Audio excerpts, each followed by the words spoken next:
जय श्री राम। शूर्पणखा राम जी के निवास स्थान से व्यथित होकर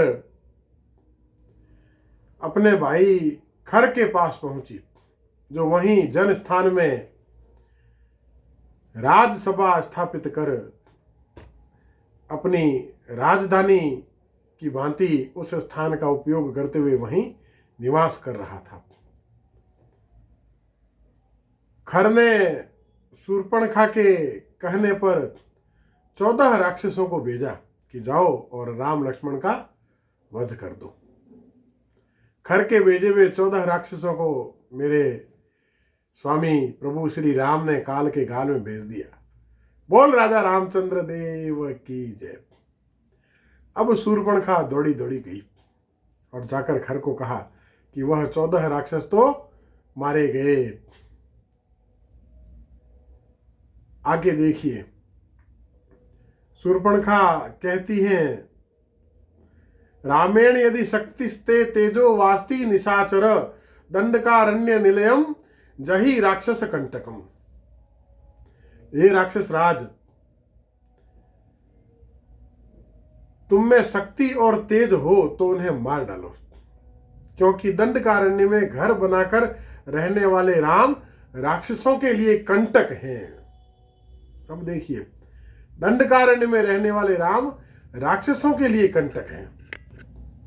यह 21वें सर्ग का, अरण्य कांड के 21वें सर्ग के 14वां 15वां श्लोक है। अब इस बात को समझिए। अब मैं आपको अन्यत्र संदर्भ से समझाऊंगा। एक था राजा बलि। असुरों की प्रवृत्ति रहती है कि पराये की स्त्री और पराये का धन, पराये की संपत्ति, उस पर हम अपना अधिकार कर लें। बलि ने देवताओं का भाग, देवताओं की भूमि पर भी अधिकार कर लिया। तब भगवान वामन का रूप धारण कर उसे समझाने गए, पर बलि को समझ में नहीं आई। कथाओं की बातें गूढ़ होती हैं, कथाओं के संकेत महत्वपूर्ण होते हैं। कथा कहती है कि बलि ने दान देना स्वीकार कर लिया और मेरे प्रभु ने, मेरे स्वामी ने, श्री हरि ने 3 पग मापने के लिए अपना रूप विराट बना लिया। एक पग में धरती, एक में आकाश और तीसरे में बलि के सिर पर पैर रख दिया, बलि को ही माप लिया। आज तक किसी याचक ने किसी दाता के सिर पर पैर नहीं रखा। क्या यह उचित है? क्या संभव है? कदापि नहीं। दाता सदैव याचक से बड़ा होता है। प्रतिग्रह सदैव दाता के अधीन होता है। जब राजा दशरथ पुत्रों के ब्याह के लिए जाते हैं ना, तो जनक जी निवेदन करते हैं। तब दशरथ जी कहते हैं कि नहीं, आप दाता है, आप कन्याओं का दान करने वाले हैं और प्रतिग्रह सदैव दाता के अधीन रहता है। हम तो आपके सेवक हैं, हम याचक हैं और आप दाता हैं। क्या सुंदर मनोभाव व्यक्त किए हैं। प्रतिग्रह सदैव दाता के अधीन रहता है। अब दाता के सिर पर पैर कोई याचक कभी नहीं रखेगा, और वह याचक कोई और नहीं, स्वयं श्री हरि हो, तो कैसे रखेंगे भला? कथा का मर्म यह है कि पहले भगवान समझाने गए। व्यक्ति जब किसी को समझाने जाता है तो विनम्रता का भाव लेकर जाता है, अर्थात वामन बोना बनकर जाता है। पर अहंकारी बलि उनकी भाषा समझा नहीं होगा, तो वो वामन ने अपना विराट रूप बताया कि ले,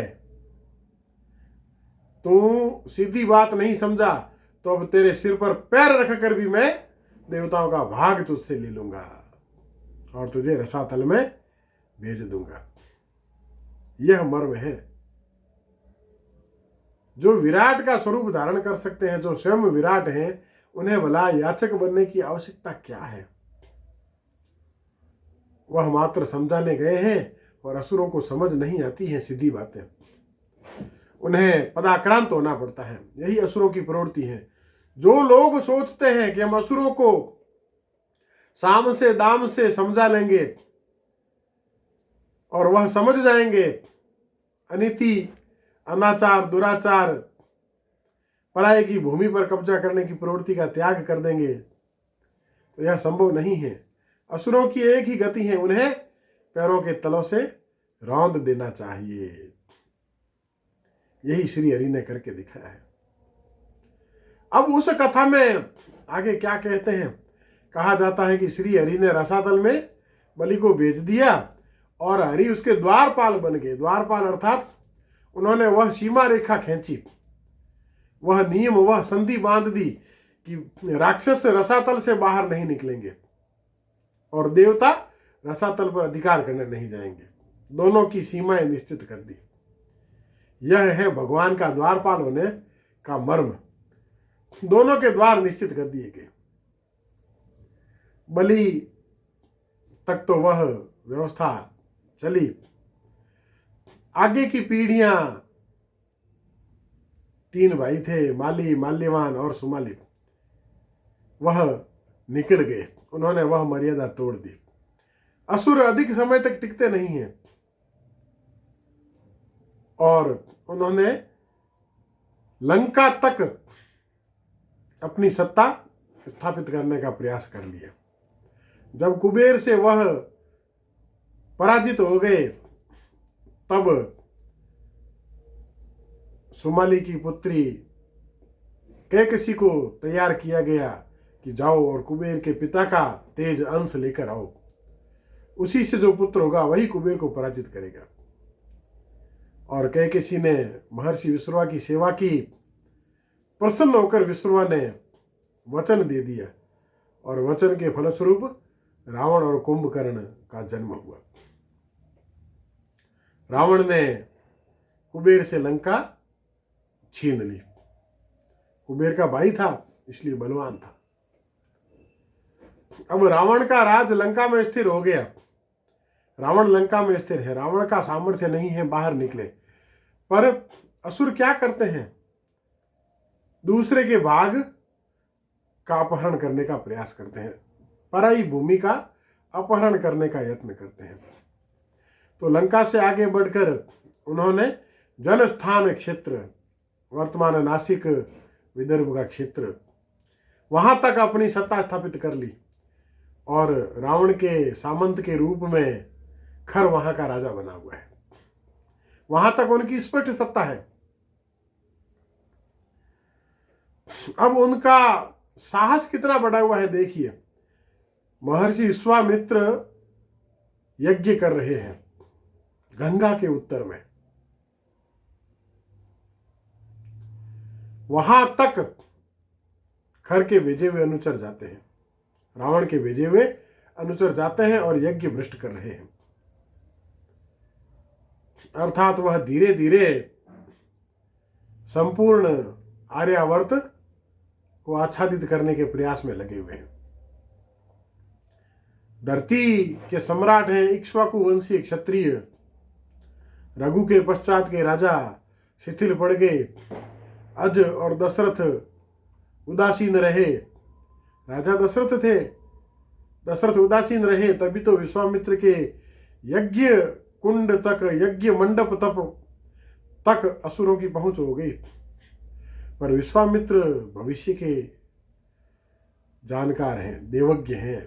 उन्हें पता है कि राम आएंगे, राम आएंगे, असुरों को मार भगाएंगे, राम आएंगे। वह राम को लेने चले आते हैं। और जब राम की यात्रा आरंभ होती है तो लक्ष्य पूरा हुए बिना पूरी नहीं होती। अब राम ने उस यात्रा में ताटका और कुछ राक्षसों का वध किया, पर लक्ष्य बड़ा था।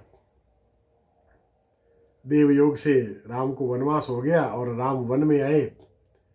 दंडकारण्य के गहन वनों में जब राम ने प्रवेश किया, तब मुनियों ने एक ही बात कही कि हे राम, आप भले ही वन में रहो या राज्य में, राजधानी में, हमारे लिए तो आप स्वामी हो, राजा हो, और आप इन मुनियों की रक्षा करो, असुरों से, असुरों का संहार करो। राम ने भी कहा, अवश्य मैं असुरों का संहार करूंगा। राम असुरों का संहार करते हुए यहां तक आए हैं। महर्षि अगस्त्य ने भी कहा कि जाओ पंचवटी स्थान पर आश्रम बनाओ। वहां किसी मुनि की कुटिया नहीं है। महर्षि जानते हैं कि पास में ही खर की राजसभा है और वन में जब तक सिंह का प्रवेश नहीं होता तब तक भेड़िए उत्पात मचाते हैं और खर और उसके अनुचर भेड़ियों के समान हैं। पर अब नर शार्दूल उत्तिष्ठत नर शार्दूल पुरुष सिंह, मेरे राम का प्रवेश हो गया है उस दंडकारण्य के वनों में। तो अब हिंसक भेड़ियों का पलायन और नाश अवश्यंभावी है। महर्षि अगस्त्य राम को भेज देते हैं और राम खर की छाती के ऊपर आकर कुटिया बनाकर बैठ जाते हैं। शूर्पणखा जाती हैं, नाक कान कटवा के आती हैं। खर के 14 प्रधान असुर जाते हैं, सेवक जाते हैं। राम उन्हें नष्ट कर देते हैं। अब शूर्पणखा को अनुमान हो गया कि यह राक्षसों के लिए कंटक है। दंडकारण्य निलयम जही राक्षस कंटकम, यह राक्षसों के मार्ग का कंटक है। पहले भी तो विश्वामित्र के यज्ञ की रक्षा की है, इनको भली भांति ज्ञात तो है ही।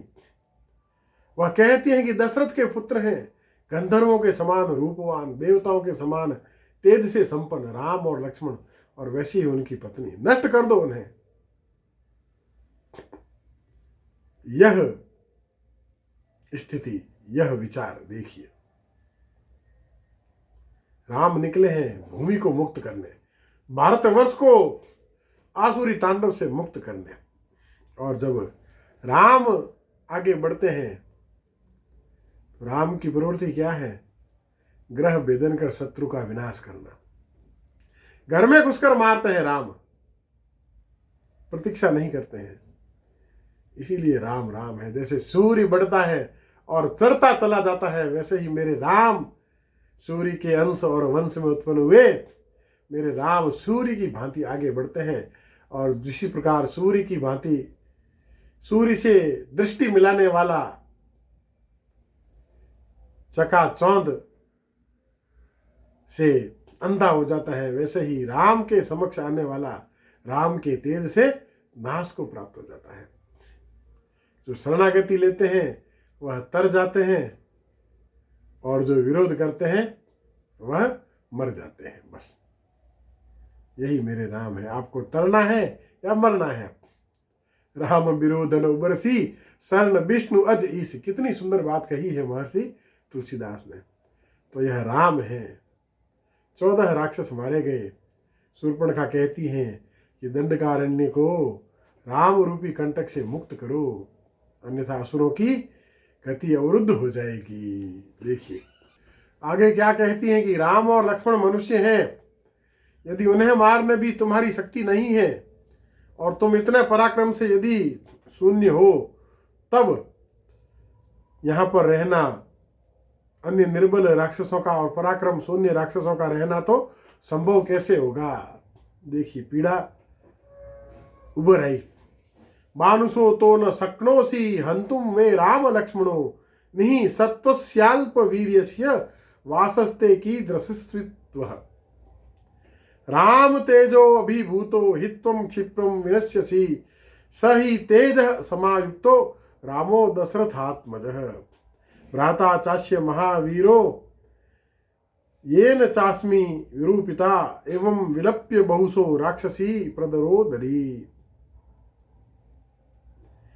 कि तुम राम के तेज से पराजित होकर शीघ्र ही नष्ट हो जाओगे यदि राम को नष्ट नहीं कर पाए तो, क्योंकि वह बड़े तेजस्वी हैं। दशरथ के नंदन राम बड़े तेजस्वी हैं और उनका भाई भी महान पराक्रमी है।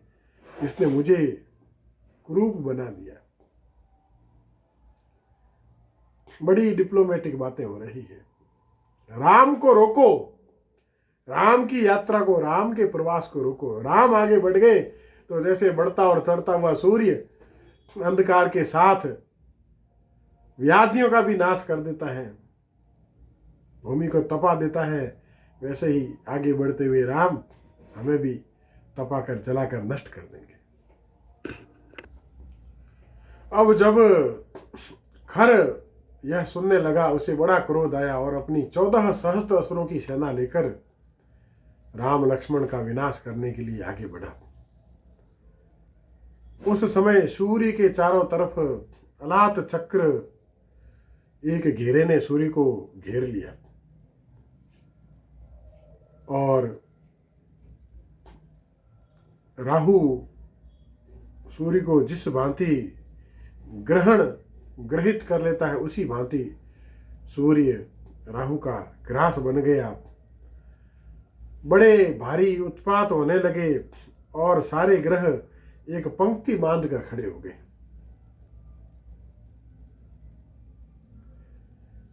जिस दिन खर युद्ध के लिए निकला उस दिन अमावस्या तिथि थी, सूर्य ग्रहण का पर्व था और ग्रह एक ही पंक्ति में थे। महर्षि वाल्मीकि ने ज्योतिषीय गणना बड़ी अद्भुत प्रस्तुत की है। इस विषय पर अनुसंधान करने के पश्चात हमने उस तिथि को निश्चित किया है जो हमारी शीघ्र प्रकाशित होने वाली पुस्तक रामावतारम काल निर्णय उसमें प्राप्त होगा। सारी तिथियां कि कब राम ने क्या काम किया, किस तिथि को क्या किया, उसमें उसका सुंदर और प्रामाणिक वर्णन मिलेगा। अस्तु, खर पहुंचा उस पर्व काल में। जो शकुन हुए वह राम के लिए शुभ सूचक और खर के लिए अशुभ सूचक थे। राम ने लक्ष्मण और सीता से कहा कि पास में स्थित एक पर्वत की गुफा में आप दोनों चले जाओ, मैं इन्हें दिव्यास्त्रों से नष्ट करूंगा, उसका दुष्प्रभाव आप तक न आए। लक्ष्मण और सीता पर्वत की गुहा में चले गए। राम ने अपने अस्त्र शस्त्रों के प्रभाव से 2 ही घड़ी में 14,000 असुरों सहित खर त्रिशिरा सभी को मार दिया और काल के गाल में भेज दिया और वह सारा स्थान असुरों से मुक्त हो गया। बोल राजा रामचंद्र देव की जय। यह राम की प्रथम बड़ी विजय है। राम ने असुरों की सेना का संहार कर दिया। अब राम आगे बढ़ रहे हैं। जैसे सूर्य बढ़ते हुए चढ़ते हुए देदीप्यमान होता है, वैसे ही मेरे राम आज अपने शौर्य और तेज से दमक रहे हैं। बोल राजा रामचंद्र देव की जय। भगवान कहते हैं गीता में, रामो शस्त्र भृतामहम, शस्त्रधारियों में मैं राम हूं। विष्णु सहस्त्र नाम जब राम की महिमा गाते हुए भीष्म कहते हैं तो कहते हैं, शंख ब्रंदंद की चक्री सारंग धनवा गदाधर रथांग पाणी अक्षोभ्य सर्व प्रहरणायुध। अक्षोभ्य, जिसे कभी क्षोभ नहीं होता, जिसे कोई क्षोभित नहीं कर सकता, वह अक्षोभ्य। और सर्व प्रहरणायुध, सारे प्रहार करने वाले आयुधों के धारक, वह मेरे राम हैं। बोल राजा रामचंद्र देव की जय।